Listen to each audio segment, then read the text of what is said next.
ஒரு பையன் இருந்தான், நல்ல பையன். வீட்ல அம்மாவுக்கு பயம், மசூதில எல்லாருக்கும் மரியாதை. ஆனா தனியா இருக்கும்போது சில விஷயங்களை யாரு பார்க்க போறான்னு நினைச்சு செய்யறான். ஒரு நாள் அவன் ஒரு பழனி பாபாவிடம் போனான். போய் கேட்டான், நான் பாவம் செய்யாம இருக்க என்ன செய்யணும்? பையா, ஒரு வேலை செய். அல்லாஹ் பார்க்காத இடத்துல போய் பாவம் பண்ணு.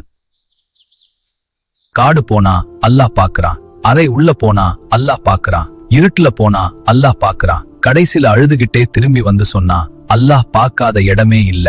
அப்ப அந்த பழனி பாபா சொன்னார், அப்ப பாவம் செய்ய உனக்கு இடம் எங்கே? அந்த நாளுமே நான் பாவத்தை விட்டான். மக்களுக்கா இல்ல அல்லாஹாக. பார்க்கல நினைச்சு நீ பாவம் செய்யாதே.